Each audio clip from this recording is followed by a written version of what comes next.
If you're in a fantasy football league, this video will help you because it's going to help improve your team. Another week has come and gone in the NFL, and there's some players who got hurt, and because of that, the waiver wire has some gems on there right now that you need to be adding before your friends do. So in this video, we're discussing the 10 players who stand out the most right now on the waiver wire. And to start, we have to go to the Atlanta Falcons offense because of this man right here. Unfortunately, Drake London was having a great game, over 10 fantasy points in a great matchup against the Cowboys, and then in the first quarter, he ends up leaving the game because he had a hip injury, and a hip injury that we saw him on the sideline. He was biking. Everybody on Twitter is saying it's not that big of a deal, he'll be back, and then he never came back. Unfortunately, based on what SportsMD analysis on Twitter says right here, the video suggests a hip pointer, which is on average a 1-week recovery. Solid chance to play week 10, but the practice will be key. Now, here's the thing. These solid chances to play week 10 with these hip pointer injuries we've seen earlier in the season with a guy like Anthony Richardson missed multiple games, so I am a little bit concerned for Drake London. Usually, the beginning of the week, the teams and the coaches will say like, oh, he's day-to-day, it's not a big deal. And then the guy ends up missing 1 to 2 games. And I have a feeling that's what's going to happen here for a guy in Drake London. Now, hopefully it doesn't, but we have to prepare as if he does miss some time. And if that's the case, you're going to see Darnell Mooney continuing to operate as the number 1 receiver. Another great game this past week, 88 yards, a touchdown, 9 targets. He moved out to the outside, operated as the X receiver much more often with London out in this game. But let's look at the other guys here. Number 2 receiver, according to PFF, Ray McLeod, played 52 snaps in this game. That was 91% of the snaps. Ran 26 of a possible 27 routes. That's great, and earned 3 targets. Now, 3 targets might not seem crazy, but keep in mind, he entered this game thinking he was going to be the number 3 wide receiver, the 4th option, maybe 5th option in the passing attack, and quickly had to take on more work. Despite that, though, he still put up a decent performance. 4 total touches here between his rushing and receiving, 35 yards and a touchdown, 12.5 fantasy points. Now, Ray McLeod, smaller wide receiver, mostly like a short area guy. He's not going to be winning downfield all that often, but he is somebody that the team turned to in this game as their number 2 option overall in terms of usage. And with a full week of practice, I assume he'll be more game planned into an offense moving forward next week. And keep in mind, he only had 3 targets in this game, but it was a pretty rare game where Kirk Cousins just wasn't throwing a lot. Just 24 total attempts. It makes sense when you get up to a lead on the Cowboys in this game. The game wasn't close. Like the final box score might seem close, but it's because the Cowboys scored on a basically a garbage time drive to Jaylen Tolbert. But just 24 pass attempts in this game compared to 30 rush attempts. They were just trying to milk the clock. They gave Bijan 19 carries, a very good game for Bijan Robinson in terms of overall usage, had a bunch of receptions. So this was a situation where you're not seeing a lot of passing, which is kind of just trickling down to only 3 targets for Ray McLeod. So McLeod would be the priority add here because obviously Mooney is already added and rostered and being started in your fantasy league, but don't sleep on Kadarius Hodge as of right now. Again, assuming Drake London was to miss time, Kadarius Hodge is actually the guy who stepped up and replaced Drake London 1-for-1 in London's role. And London's role is to be this bigger body who gets motioned often, put into the slot often, and that was Hodge, and that's a very efficient and effective role in this Falcons offense. Overall, the usage for Hodge was pretty good here. He plays 46 snaps. That's 81% of the snaps. And once Drake London left the game, he was playing over 90% of the snaps. He ran every single route that the team was in 3 wide receiver sets, 21 total routes out of a possible 27. And again, keep in mind, Drake London played the other 6 routes. So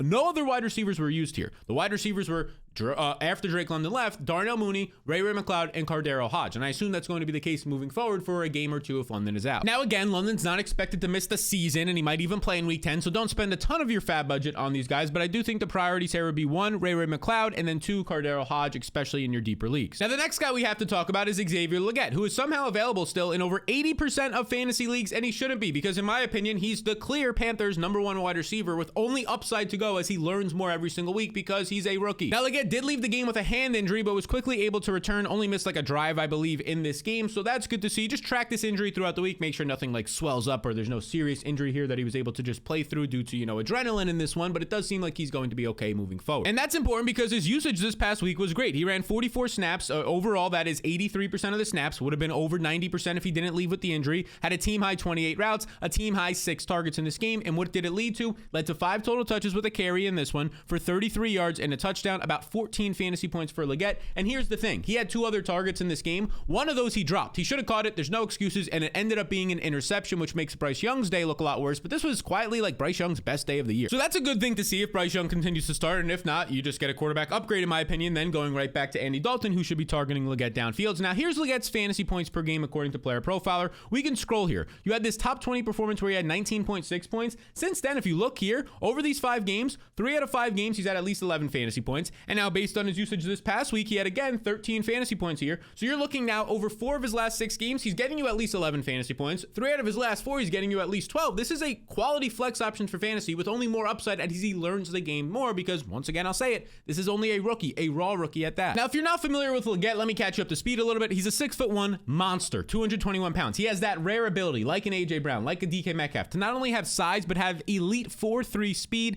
98th percentile speed, has a lot of burst, 89th percentile. Now, people, the knock on him coming out of college was this guy wasn't productive until his final year, which is usually a red flag. You look at his first 4 years, 2019 isn't even pictured here, didn't do much. You have just 113 yards, 63 yards, 167 yards. The guy had like 300 receiving yards his first 4 years in college, was a nobody, was never going to go to the NFL until his 5th and final year. Yes, he spent 5 years in college. Because in his 5th year, he goes for 1,255 yards, 71 catches. He's averaging 17.7 yards per catch, a 24% target share. Now, normally, like a lot of people coming out who didn't really do their, I would say, homework enough, people would say this is a red flag, a late round senior. He was just dominating weaker competition and younger players. But if you actually did your research, you would know that this guy lost not one, but both of his parents at the end of high school and then entering college. That's brutal. That's going to hurt anybody's development, especially when it comes to football, which is nowhere near as important as that, losing your parents. And then number 2 here, he was in a bad motorcycle accident in the middle of his college career where he was seriously injured. And that's also going to affect your football play when you're seriously injured in a motorcycle accident. So yes, those things are clearly going to affect you. Now he's in an offense where Dave Canales has not done a lot right, in my opinion, as the offensive coordinator and coach of the Panthers, but he has put Legette in opportunities to win and win after the catch in the middle of the field. And next week, he's going to have a nice matchup to where you can honestly pick up and play Xavier Legette here, because he's going to be facing the Giants, which is a winnable matchup as an underdog. I was going to say a home underdog, but I believe this game is in London. So I do think that Legette is a flex-worthy option next week. But you might be wondering, where does he rank amongst all the other wide receiver ads and the other players that we're talking about, like the Falcons guys in this video? Well, I'm glad you asked that, because I actually have tiers for all the wide receivers, running backs, quarterbacks, and tight ends. You can see on the screen right now my waiver wire tiers and rankings for this upcoming week. These are the tight ends and quarterbacks. If I was to scroll over, you would see over 20 names for the running back and wide receiver position that 21,000 other people just got access to right now with my fantasy blueprint, and you can as well. It's simple to get right now. All you have to do is click the link in the description below and follow these 2 simple steps on the screen. You click the get access button right here, and it takes you to this page where you sign up through one of 2 of my partners, either Underdog or Better. That's completely up to you, because when you sign up with the partners this year, you get it risk-free.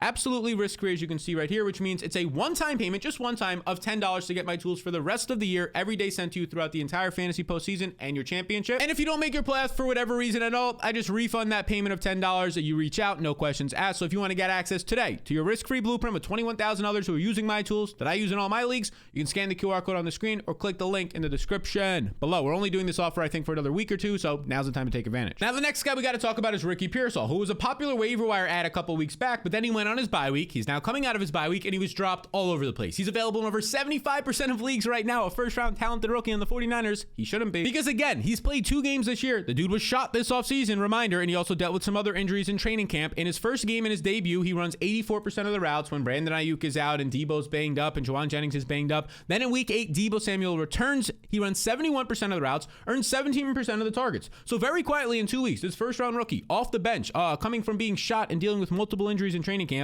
an 18% and a 17% target share. Now, obviously, there's context that's needed here, because Juwan Jennings was out for those games. George Kittle was banged up. Debo Samuel was banged up and even left that week 8 game. But it's good to see that when these guys are banged up, Ricky Pearsall is actually able to earn targets in his first NFL action ever, and also able, as you can see right here, to put up a 77-yard total game on 5 touches, make multiple explosive plays in that game, get you 12 fantasy points, and now he goes into the bye week. Now, of course, this team could be getting healthier during the bye week. We see right here, Debo should be getting healthier. We'll see practice reports. Juwan Jennings should be getting healthier. We'll see practice reports. But either way, with Brandon Ayuk done for the year, Pearsall is going to be a top 3 wide receiver in this offense that, yes, does indeed have George Kittle as well, and is also going to see guys like Christian McCaffrey coming back in, who's going to earn a lot of targets. So I get it. There's a lot of competition here. That's why you're not spending a priority amount of your fab budget on Pearsall. But also, this is a first-round pick who's shown success, a guy who's a nasty route runner in college, can work in the slot and out wide, and he's playing on an offense where every single dude that's on this offense this year, ranging from Kittle to McCaffrey to Ayuk, who's done for the year, to Debo to Jennings, all those dudes have been banged up and missed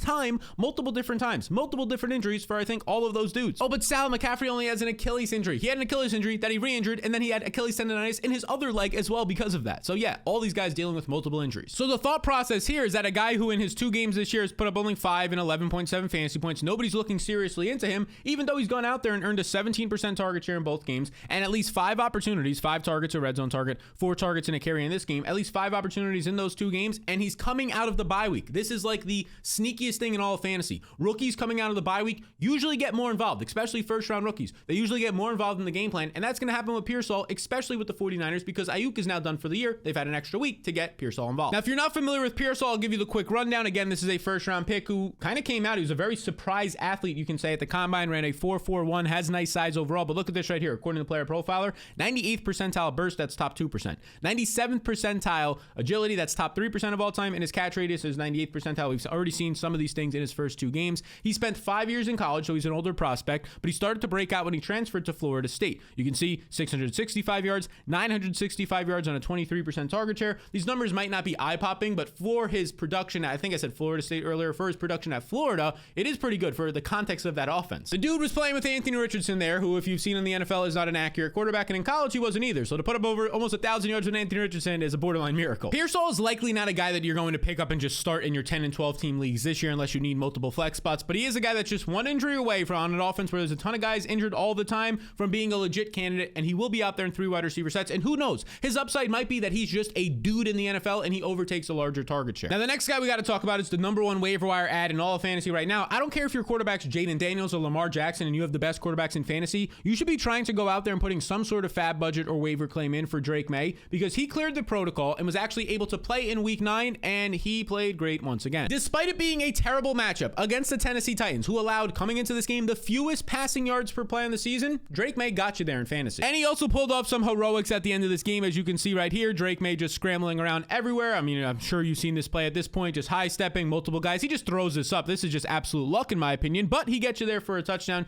gets you to overtime, gets you an extra 5-6 points depending on your league scoring because of that one, and he ends this game overall right here. That was his only passing touchdown, just 206 passing yards, again against the best secondary in the NFL in terms of yards per play allowed, but the big thing, 8 carries for 95 yards, multiple explosive runs of 10 plus yards in this one, and if he's going to get you 9 to 10 fantasy points on the ground some weeks, I mean, if anybody does that in fantasy, gets 95 rushing yards, they should probably be added at the quarterback position. And let's just keep in mind the talent pool that he's working with. His number 1 target in this one, who's a fine waiver ad in his own right, Hunter Henry, 56 yards. Kendrick Bourne, coming off of a torn ACL, 30 plus years old, 41 yards. A running back, Ramondre Stevenson, 38 yards. He has no elite wide receivers. He's dealing with a cast of just miscast guys at this point. Imagine if he had a number 1 wide receiver. Imagine if he just had like one of the Bears wide receivers, just Keenan Allen, DJ Moore, Roma Dunze. It'd be even better for Drake Maye. He doesn't have those, and he's still producing like this. And look, the rushing yards aren't just like some fluke thing that he did 95 yards in this game. In college, he had a 700 rushing yard season and 450 yard rushing season. In his last 2 years at UNC, North Carolina, the dude was averaging 45 rushing yards per game at the quarterback position, was top 5 in college football during that span. This dude is extremely mobile. And the concern with the Patriots not playing this guy was their offensive line stinks. He's going to lose his confidence and be under pressure too much. And that's fair, because that's exactly what's happening. He's under pressure nonstop, but look at this. His pressured completion percentage this year, 77%.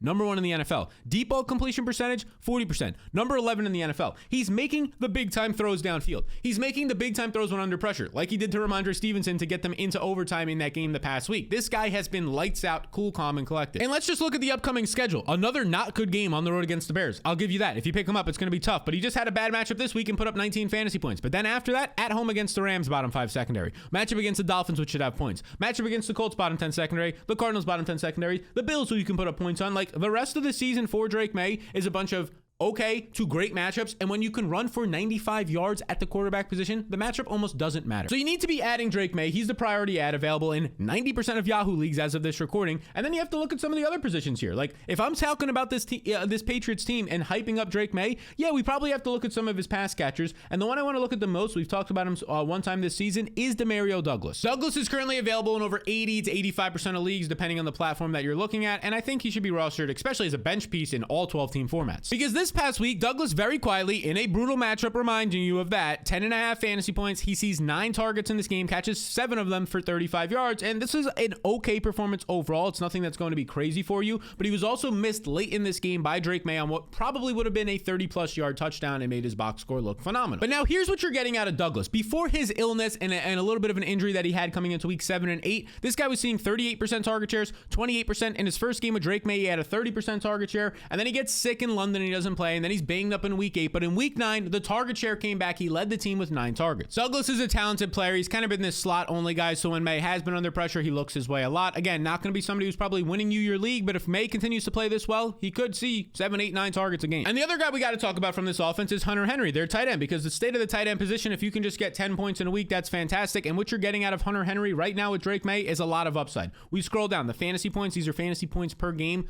per start. These are the game logs according to Player Profiler. You're getting games of tight end 7 with Drake Maye, the tight end 6 with Drake Maye. Then Maye gets injured last week. He only gets 9.5 fantasy points. But this past week, once again, Hunter Henry, a top 10 tight end, once again, seeing 7 targets in the game, having a bunch of receptions, leading the team in both receptions and receiving yards. So he had 8 targets in this game. And that's important because now over the last month of the season, Hunter Henry is averaging 7.7 targets per game, which ranks top 5 amongst all tight ends. So Douglas is available in like 85% of leagues. Just scroll down to Hunter Henry, who's still available in about 70% of leagues right now. I think both these guys are priority ads. I think Hunter Henry is a top 10 tight end the rest of the season and should not be on your waiver wire. I think Drake Maye is a top 10 quarterback the rest of the season and should not be on your waiver wire. Now, this next wide receiver should see a bigger role in his offense because his alpha #1 wide receiver, one of the best players in all of fantasy football, got hurt this past week. But before we get there, 65% of you are not subscribed to this YouTube channel. Here we are. The gentleman's agreement. We shake on it. Takes 2 seconds. It takes about 6, 7, 8 hours to make each one of these videos. Put a lot of work into it for all of you guys to help you out. So just in return for some sort of payback, if you just want to hit the subscribe button, that really does go a long way to helping this channel reach more people. It makes us get even more videos out to you. Now, that player that I'm talking about is Jaylen Tolbert. And that superstar wide receiver that I was talking about that got banged up this past week was CeeDee Lamb, who had an AC sprain. He's getting an MRI, I believe, and this is something that re-injury, high concern if he falls on it again. This is a very similar injury that Jordan Mason had for the 49ers. He comes back a game later, he re-injures it and does not return and has now missed a game and might miss even more time. So that's not good for CeeDee Lamb. He's probably going to miss at least a game, in my opinion, maybe even multiple, which means Jaylen Tolbert could slide into being the wide receiver 1. But we do have to add some more context here because it's not as simple or pretty as that because Dak Prescott in this game injured his hamstring. And if you also watch the game, it looked like his hand was swollen. So I don't know if somebody just stepped on it. I don't know if he had a fracture in his hand. That'd be even worse. So I think we're going to get more information here on Dak Prescott missing multiple weeks, which of course makes the situation worse for Jaylen Tolbert. Because if Cooper Rush is your quarterback, you're probably not getting a lot of accurate downfield targets. But I will say Cooper Rush has had a stretch of games. We're talking 6, 7 games in his career where he's been the starter for the Cowboys. And at times it has looked bad. And at times it has looked manageable. Now, I'm not going to sit here and say that Cooper Rush is going to be the reason Jaylen Tolbert scores 20 fantasy points a game with CeeDee Lamb out if Lamb even misses. But I do think that if Tolbert is on the field this often right here, 73 snaps, the guy was playing 96% of the snaps, ran 54 routes in this game. He was out there for 54 or 56 possible routes, second only behind CeeDee Lamb when Lamb was actually out there before injury. Like, I think if he's going to be out there for that much time, no matter who the quarterback is,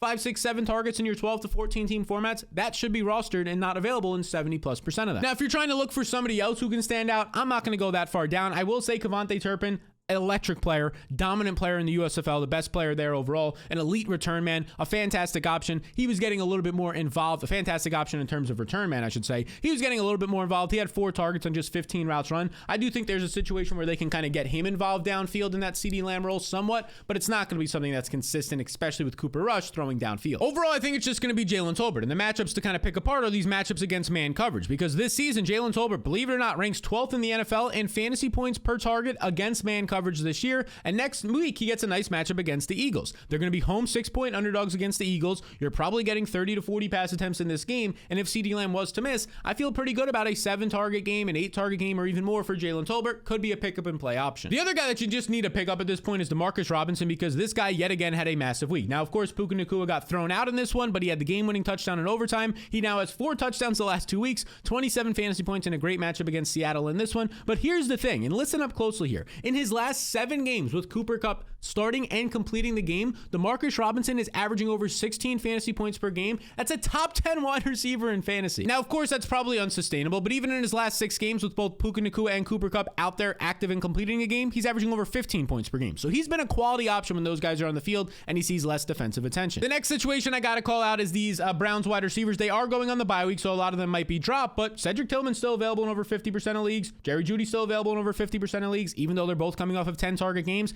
And even Elijah Moore is available in over 80% of leagues right now, despite seeing another high usage game in terms of targets. You can see right here, 9 targets for Elijah Moore, just 3 catches for 28 yards. So I do believe he'll be dropped in a lot of leagues, just 5.8 fantasy points, especially since he's going into the bye week. But look, 9 targets. Elijah Moore over his last 3 games now has seen at least a 20% target share in all 3 of those and continues to earn targets from Jameis Winston. And then you're looking at Cedric Tillman, who's just been an alpha. He's averaging 11 targets per game the last 3 games. He's now has 6 catches, 75 yards in this one for 20 fantasy points in a tough matchup against the Chargers. He's going on the bye week, already available in 50% of leagues, should remain available in a lot of leagues right now. And here's the thing, with Jameis Winston these past 2 weeks, you're seeing massive performances out of Cedric Tillman. 3 touchdowns during that time, 22 total targets. I think you can pick up and trade away Cedric Tillman right now before Jameis potentially gets benched and they put in DTR. Because you know the Jameis Winston benching is coming. Like, this team is going into the bye week, but he just had a 3 interception game. If he comes out of the bye week and has even more interceptions, they're going to have DTR ready, locked and loaded after that bye week with more time to prepare to put him in over Jameis. Now, the next guy we should talk about is Jahan Dotson, the Philadelphia Eagles. They traded for him earlier this year, a 3rd-round pick. Really hasn't done anything on this team, even when A.J. Brown and Devonta Smith were forced to miss time. But as of right here, this is why this is important. A.J. Brown this past week suffered an injury. It's an MCL, most likely we'll see right here, MCL of his knee. And if that's the case, let me highlight it. MCL of his knee.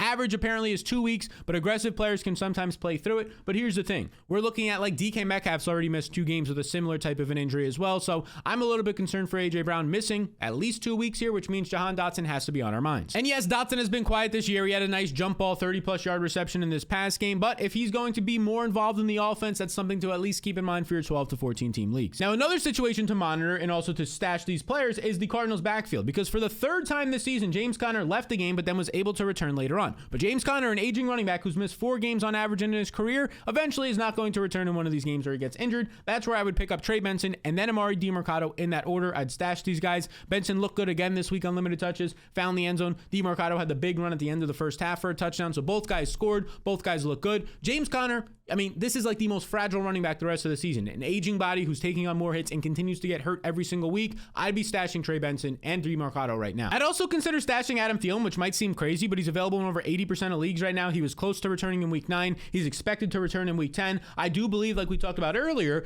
Xavier Legette's the number 1 option on this team, but Thielen's going to go into the slot. And Bryce Young last year loved Adam Thielen in the slot. What was that? I almost said they loved Adam Thielen in the slot. Pause. But you can see right here, Adam Thielen, look, I get it. He's 34 years old. He's coming off of this serious hamstring injury that's kept him out for like 6 weeks at this point. But Adam Thielen also was like a top 10 wide receiver the first half of last season with Bryce Young. And Bryce Young, in my opinion, is coming off of his best game of the season in terms of actual film. I'm not looking at the box score. I don't care about that. Another guy you need to be stashing, and this is maybe the biggest priority stash in all of fantasy, is Ray Davis, because the guy just keeps getting touches. Look at this. 6 touches total in this game, 90 yards. Now, one of those came on a big 60-yard touchdown reception, but again, just 5 yards per carry on the ground still. He continues to be insanely efficient, and he also in this game saw a goal line carry late in the game when it was a 1-score game over James Cook. They're trusting this rookie a lot, and if James Cook was to miss any time at all, Ray Davis is a league-winning running back, shouldn't be available in 78 or 79% of leagues right now. The Chargers wide receiver room is also worth talking about. Once again, Ladd McConkey sees a 29% target share, absolute alpha, top 50 player rest of season, but Josh Palmer scored a touchdown. He finally came alive a little bit, and Quentin Johnson scored a long touchdown in his return. Again, though, Quentin Johnson's touchdown was on a broken coverage. That was the 3rd time he scored on a broken coverage touchdown this year. Josh Palmer's touchdown was on a broken coverage. Neither of these guys deserve any of your fab dollars. If you want to put $2 out there for Quentin Johnson, sure, I get it, whatever, but neither of these guys deserve your fab budget. I don't want to be picking them up. Now, a guy we need to talk about is Mike Gesicki, who I warned you last week that if T. Higgins was to return in week 9 is not worth your fab budget, because Gesicki's being used as a wide receiver right now. He's running wide receiver routes in replace of T. Higgins, but T. Higgins was out this past week once again, 5 catches, over 100 yards, 2 touchdowns. One of them was on a broken play for like 50 yards. So again, the performance looks a lot better, 30 points than it actually was here. Like outside of that, you're just looking at a decent performance of 4 catches, 30 something yards, 40 yards and a touchdown. But Gesicki, you can pick him up. But again, disclaimer, if T. Higgins returns this week, which he's expected to, then Gesicki goes back to being the 3rd or 4th option in the passing attack, and he's just not being used as a receiver, more as a tight end, which means he's coming off the field because he can't block. So these have been the players heading into week 10 that you should be adding before your friends do. And when the trades video comes out later this week for the running backs and receivers, those will pop up right here. But for now, enjoy this content, go take some action on your waiver wires, and be sure to hit the subscribe button before you go. I'll see you all beautiful people in the next one.